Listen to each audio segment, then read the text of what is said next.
Hey everybody, Dr. Pedram Shojai here with Dr. Sara Gottfried at the Health Bridge. Hey Pedram, how are you? Fantastic. Welcome back from the holidays. We both took the month of July to go rejuvenate and recharge. These are kind of our last interviews out, so you guys are getting this back in August sometime. And by the time you hear this, we are glowing, hopefully, from our exploits here. So today we have a wonderful, wonderful young lady who has been doing some amazing kind of, how should I say this, preventative medicine on the front end of what we all need to do to stay healthy and get ahead of this disease curve. Summer Bock is a fermentationist, and that is one of the coolest resumes I could ever want to read, because most people say, what do you mean? And so we've done so much stuff on the microbiome, and she is an expert in helping us create a healthy gut flora from the foods that we eat and helping us ferment foods so that we can have those as part of our life. So Summer, welcome to the Health Bridge. Thanks. I am so excited to be here. You guys are doing such amazing things in the world. Oh, thank you. And as are you. I mean, I feel like our microbiomes are blessed by your appearance today. And I can't wait to dive into the material and, just like get that fermented goodness from you. I wish it was that easy that we could just like show up. But yeah, no, it does involve actually putting stuff in our mouths and swallowing them. So. Yeah, well, but we do that anyways, right? We do that at least 3 times a day, and for most of us, we're noshing all the time. So then it just becomes a question of, what are you eating, and is it benefiting you or harming you, and why can't you just intercept those things that go in your mouth with things that are actually good for you, so that you're helping stack the odds in your favor? Definitely. That just reminds me, I think that really ties into my bigger mission, which is I just want the food system to be aligned with healthy eating, so that people don't have to be unnecessarily sick. Amen, sister. We were just talking about this the other day. Is this whole food thing is just so riddled with the thou shalt nots, right? We talked about this with Katie, a wellness mama. It's just like, oh my God, now you're telling me I can't drink water? What do I drink? And it's getting to this point where it's like, it's so restrictive, and everyone's like freaking out, being like, okay, so food is now stressful, so why don't we create a list of things and create all these opportunities and options of things that we know are healthy and good for us, and be like, great, eat this and have fun with it. Yeah, I want to create that list today with Summer. And I feel like what I want to start with is to really understand, okay, what's the state of the gut? The American gut. Like, where are we, Summer? I mean, I think we're in a pretty bad place, to be honest. I mean, so one of the coolest studies that came out showed this link between not having enough good bacteria in your gut and also having really low biodiversity. I mean, not very many different kinds of bacteria in the gut. And they linked this with diabetes, inflammation, arthritis, obesity, and just even carrying extra pounds. Okay, so that's kind of a big deal, because when you look around, those are some of the most predominating health concerns that people are dealing with. So, I mean, I think it's a pretty clear direction. There's a pretty clear link, and I have to say I've been so fascinated lately, because I'm obsessed with hormones, about how the microbiome is connected to your hormone levels, and how, if you just look at your estrogen levels, there's this subset of bacteria in your gut that control whether you hang on to estrogen and keep recirculating it. It's called the estrobolome instead of the microbiome. So I'm just like ready to geek out here. And I was thinking about how to make these bacteria kind of come alive. Like when we're talking about the baddies, I have a friend who wrote the book Pharmacology, Daphne Miller, and she refers to certain bacteria, like the ones that really make you fat and stupid and lazy, as the Homer Simpson bacteria. And I think it's helpful to kind of bring in some of these personalities. I've got to think of a better analogy than Homer Simpson, but we've got, most of us, I think, have a little too much Homer Simpson bacteria going on. Would you agree with that, Summer? Oh, definitely. I think absolutely that's true. I mean, and the reason that that's clear to me is because as soon as we start introducing good bacteria into people's bodies, like in some of the programs I do, people will lose weight and start looking better and feeling more energetic within even just a few weeks. And that's really all that's changed, So let's set the table real quickly, because if you guys, we're not going to get too deep into the microbiome, because we've done whole shows on this. I think this, I would love for this personally to be a lot more like solutions oriented. But just quickly, guys, the microbiome is this web of life, right, all around us, and it's the bacteria that symbiotically live with us and help support our immunity, our digestion, our health. So many things. I mean, from psychiatric disorders we're finding are coming from imbalances in the gut, in our relationship with the gut bacteria, and you know, antibiotics, foods that are, you know, too starchy, too sugary, and all these types of things lead to it. If you want to know more about that, we did a whole show on it. So go back and look up our microbiome show. Summer is the person that's teaching us how to make foods that are thriving with the healthy bacteria that we have been accustomed to harboring, and the ones that help us along in this thing called life. So, I mean, one of the things that Summer was at my house, I don't know, a few months ago, and we did this whole series of video shoots and stuff on her helping us make some sauerkraut. And I stopped and said, okay, well, where's your starter kit? Like, where's the bacteria you put in? She's like, what are you talking about? The cabbage have bacteria. They come from the soil. All we do is create the environment, and the good bacteria that come from the cabbage already create the culture that we need in a balance that we couldn't understand anyways. So I'd love for you to speak to that a little bit. Yeah, I mean, and do you want me to talk a little bit about, like, you know, how that process goes, like what, you know, how we make it, or more along the lines of the fact that bacteria are everywhere? I think we should have you back for a do-it-yourself sauerkraut, where we talk about like how to do it. And Pedram, I just have to say, every time you do one of your definitions, I just feel like I feel your Taoistness, and it's just such a delightful thing. So I just wanted to honor you for that. But you know, one thing I would be curious about, Summer, is what do you got bubbling in your kitchen right now? Like, I'm really curious about, like, what's up for you, what's interesting for you when it comes to probiotic food. Like, how do you think about it? What are you culturing? Super curious about that. I might have to bring you over and show you some of these things. Send some photos. Send some photos. We'll send it to our listeners. Yeah, that'd be really cool. So, you know, right now I'm really into miso, like making miso. It's one of my favorite ferments to make at home, because first of all, it tastes better when you make it at home than pretty much anywhere else you get it. Also, miso, it does have probiotics, but really usually only once it's been fermented for 6 months or longer. So those like sweet white misos generally don't have probiotics in them, or very, very small amounts. So I've been experimenting with these longer miso ferments. You can ferment them for up to 9 years, I've heard of. The furthest I've ever made it before I couldn't handle it anymore and I had to break it open and eat it was 3 years. And so I'm experimenting with that, like letting some of them go for a really long time. I use all different kinds of beans. So for people who are adverse to soybeans, because that's a traditional way that miso is made, I have a lot with kidney beans being made right now, and mung beans, black-eyed peas, and then I made one with raw sprouted chickpeas. And so we have yet to see. It's working. It smells good, but it wasn't cooked. And I don't know anybody who's tried that before. So we're going to, I'm letting it go for a year before I try it. So we'll see. 1 year. I'm surprised. I'd be very curious to see what your pantry and like the storage areas of your house look like. I bet it smells really good, and I feel like I'm getting a lift in my microbiome just hearing you talk.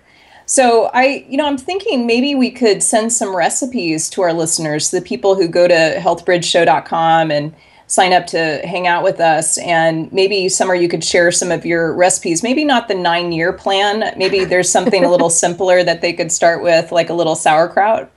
Yeah, well, I'll definitely start people with the easy stuff. But I will say, I mean, just for people who aren't going to make miso, like just a real quick tip on how to shop for it is just, like when you go to the store, make sure that you look for one that says that it's been unpasteurized. You want to have a raw miso so that you're preserving the live cultures that are in there. And miso is fermented mostly with a mold, but it's these mini bacteria that appear after the 6-month point. They start growing and creating more of the lactic acid.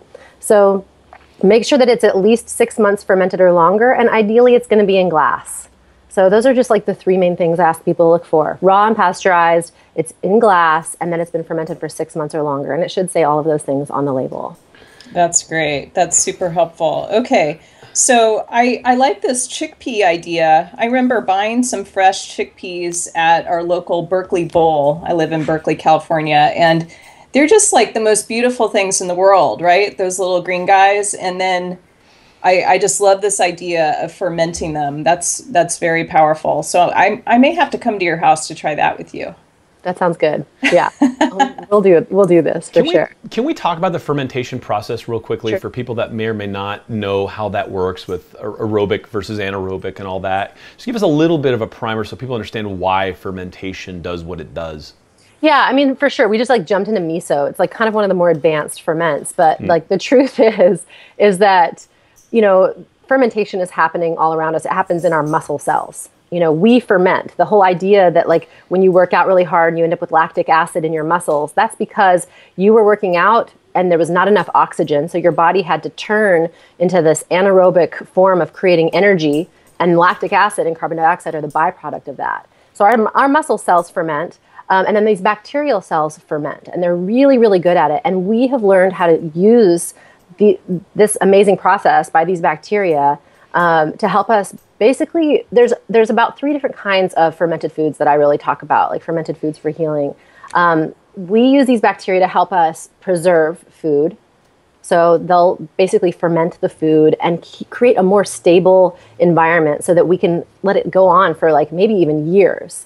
And in the case of that miso, 9 years. I mean, which is amazing to be able to preserve a protein for 9 years. That's really good for us. And then another kind of fermented food would be like the functional foods that have health benefits. So we use these bacteria to help us, you know, increase our microbiome and help to increase the bacterial diversity within our gut. And as you know, like with all the other show that you were talking about, that talks about how that helps with our immune system, it helps with our digestion, our moods, everything pretty much. And then the other kind of fermented food, the other category is when we ferment foods to increase the assimilation of that food. So we're basically, you know, using these bacteria and letting them break down the food and pre-digest it enough to where we can absorb more nutrients, more vitamins, more minerals, and they're also producing their own nutrients within that fermented food. So it makes it more nutritious, essentially. So those are like the 3 main things that we want to be doing with bacteria and food to make them work better for us. But the process is actually, you know, it depends. I mean, you know, okay, so chocolate is fermented, coffee is fermented, beer, wine, alcohol, you know, those are some like bread, cheese. We have injera, idlis, miso, sauerkraut, fermented veggies, kimchi. All of these are fermented. I mean, even tobacco is fermented, right? I mean, it's there's so many different kinds out there. But my focus is really on the fermented foods that we use in our diets to help us heal and help us build up our nutrient levels. Great.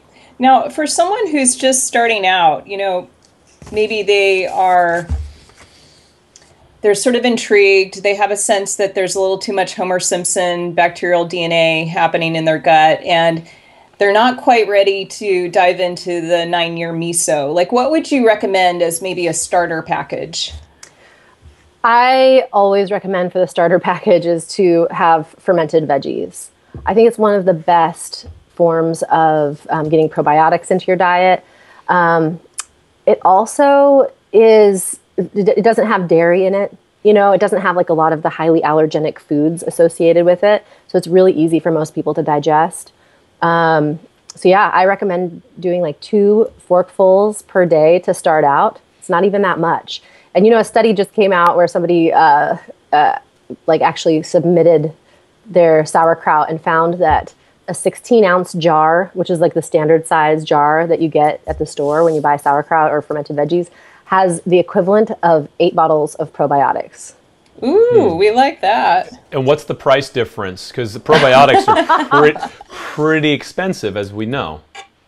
Yeah, I mean, they're like, I'd say most probiotics for a bottle is usually somewhere between like $15 and $40, depending on the kind of probiotics. I mean, we're talking, you know, a huge difference in price. So yeah. Well, let's talk about biodiversity for a second too, because most probiotics will use Acidophilus and Bifidus and be like, okay, well, these are the two that we think are the most helpful, versus this real complex array of life that we find in the microbiome, that we find in nature and in the soil and all that. So it almost seems like you're getting a lot more broad spectrum happy sauce for a lot less money, plus you're getting some of the nutrients and the fiber and the vegetables and all the other stuff in there. It seems kind of like a no-brainer. It does. It is a no-brainer. You know, I mean, to be able to have a food that you basically create on your counter and eat it and get at least 13 different kinds of probiotics and it tastes good. And I mean, I guess it doesn't taste good to everybody. I mean, I do want to bring that up. Not everybody likes fermented foods at first. But something I've noticed, and I noticed this when I first started my sauerkraut company, I was making the sauerkraut and my roommates would bring their friends over and their friends would try it. And some people were like, oh yeah, that's great. I love it. You know, other people would try it and they're like, no, that is not good. And I would get that, like, I don't know how many people would say that, but I mean, it was enough, like on a regular basis. But the really strange part was a week later, that same person would come back and they would be like, I haven't stopped thinking about that. Like, I need a jar of that sauerkraut. And I was just like, oh my God, I am creating an addictive health food. Like, this is amazing, you know, very exciting. Yeah. Oh, this is good. We definitely love talking about addiction and also swaps for addictions. When you have an addictive personality like mine, where, you know, if something's worth doing, it's worth overdoing.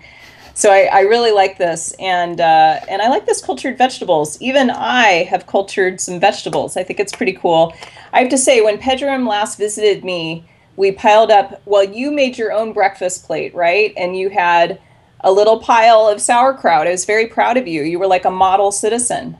Yeah, well, you know, I had Summer Bock, who'd been at my house a couple months earlier, and we got into the habit of eating a little bit, and I just kind of built it up to the point where 2 big forkfuls was not. I wanted more. Like, I like the flavor now. I like it with the food I eat, and I find that I assimilate it better. And it's just you could tell when your health is running on all cylinders, and I feel better when I'm eating it. So why not, right? I've worked it into my discipline. It's just, you know, I get bummed when we run out. I gotta, like, you know, sometimes we can't culture it fast enough because we just lack the discipline with a baby in the house. But, like, you know, that's also a piece that I want to talk about is pasteurized versus unpasteurized, because there's so much pasteurized stuff out there. We've been kind of browbeaten into thinking that if we get unpasteurized food, we're going to die. So, you know, I'd like for you to speak to that real quickly, and also, you know, where can we find the unpasteurized stuff? Yeah, that's a really good point. So when you're going out and you're finding your fermented vegetables, you do want to make sure it says unpasteurized on it. Like, some of them say cultured, but if it's been flash pasteurized, it doesn't matter that it was cultured. Right. You know? They kill everything they grew. Yeah, exactly. And there are some very popular brands out there that are flash pasteurized that doesn't say that on the label, and they say cultured. So you really want to see the term unpasteurized. Very important. But you bring up a really good point, which is that, you know, we've relied on pasteurization for, you know, I mean, quite a while in this country as a way to preserve food and increase the shelf life. And to sterilize it so that it won't become contaminated. So most people are really interested in this idea of, like, okay, the food's been pasteurized, it's safe. But the funny thing is that Louis Pasteur, who invented this idea of pasteurization, you know, on his deathbed, he actually is quoted as saying something along the lines of, I don't have this quote, I'm totally paraphrasing his, you know, dying words, but something along the lines of, the germ is nothing, the terrain is everything. And so this is what he said, and which is so funny because we now still, you know, even on his deathbed, he's basically kind of saying pasteurization isn't exactly it. It's the terrain. And what he means, like with these cultured vegetables, the terrain is the environment. It's the sauerkraut itself. It's the lactic acid that's in there. There's all these other organic acids. It's the pH. You know, pH is usually around 3.5. So that's kind of acidic, you know, 7 being neutral, 3.5 being pretty acidic. There is no known foodborne pathogens that can grow in that acidity. So this is actually an incredibly safe food because we can show that these organisms, these like pretty bad organisms like Salmonella and E. coli, they cannot grow there. Not even botulism can grow there. So it's an incredibly safe food in that regards, which is really interesting. So that's the terrain. It's preventing other organisms from growing. So that's what happens in your body when you're like getting your microbiome up and strong.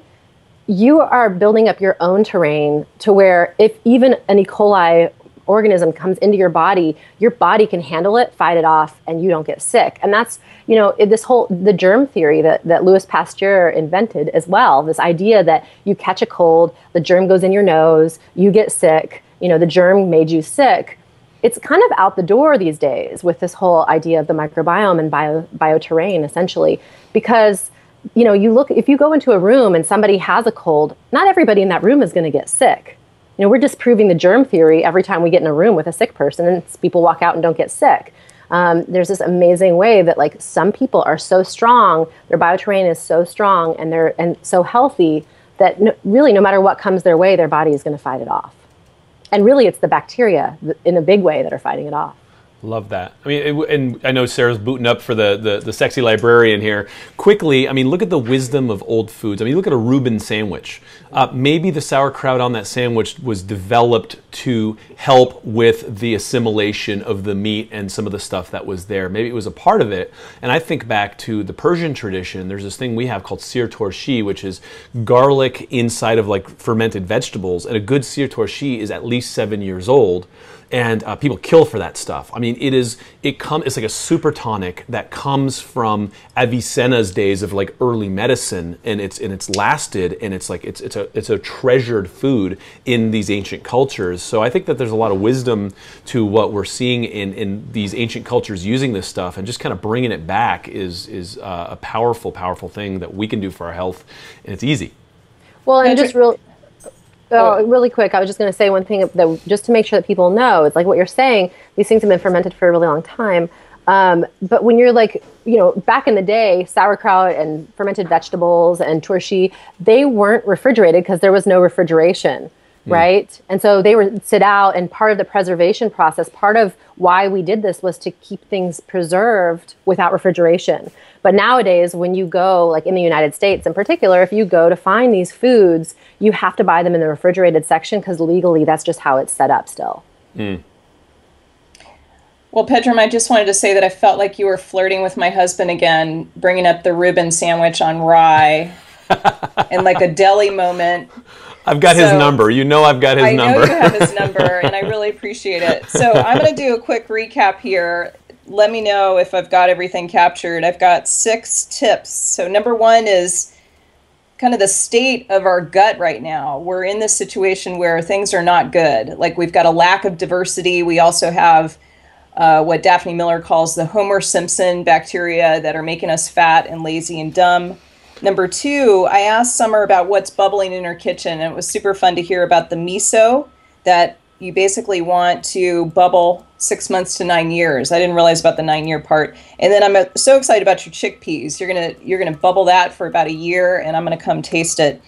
Number 3 is you gave us some shopping recommendations. So if you're buying miso, for instance, you want to make sure, number 1, that it's unpasteurized and raw. Number 2, that it's cultured for at least 6 months. And then number 3, that it's in glass. And really, the idea is that for any label on something that's cultured, you want to make sure that it's unpasteurized. Number 4, basic fermentation. You talked about, I didn't really think about this before, the idea that you ferment in your muscles when they go anaerobic. So when I'm doing my burst training, for instance, I'm creating lactic acid, and it's similar to what you're doing when you're fermenting vegetables and other things. I also really appreciate this piece of, looking at some of these foods that we eat commonly that are fermented, like chocolate, beer, wine, coffee. I think it helps to get people to really look more broadly at the foods they're eating already. This is not such a gigantic step for you to start eating cultured vegetables and other things. And that brings in the next tip, which is the starter package is to really do 2 forkfuls of cultured vegetables. I think that's a very powerful way to to move forward, and then maybe even trade up your addictions, you know, generate this addictive quality toward cultured vegetables and other cultured items. And then I really like this paraphrase from Pasteur about the germ is nothing, the terrain is everything. I feel like this really is a challenge to our listeners to upgrade your bioterrain. You know, I feel like there's such a movement, like with your new film, Pedram, to be looking at kind of this connection between the earth and also our health, to be looking at the soil of our bodies as well as the soil of our planet and the connections between the two, generating the best chi possible in the soil of your body. So I really appreciate this time with you, Summer. Did I leave out anything? Any final words you want to add? You know, I just want to appreciate you guys for doing what you're doing. I think it's so awesome that people are getting a chance to hear from so many people. So yeah, I'm really glad you're doing this. We're happy to be doing it, man. We're loving it. We get to hang out with people like you and share wisdom that is just, you know, needed out there in our culture. So thank you. How can people find you? What's your website? Yeah, summerbock.com, and that's summer like the season, B-O-C-K. Awesome. Summer, keep doing the great work that you're doing. Looking forward to seeing you again. She always has some like yummy thing with her every time I see her. So it's like she's one of my favorite people to like run into. It's like, oh, taste this wonderful sauerkraut juice or whatever. I love it. Thank you, Summer. I feel like I want to say to you, keep on bubbling. Oh yeah. You too. Thanks. Awesome. Hope to have you back, and we'll taste test some of your stuff, and we'll have you back and we'll talk about it. Perfect. Awesome. Thanks, guys. Thanks, everybody. Bye now.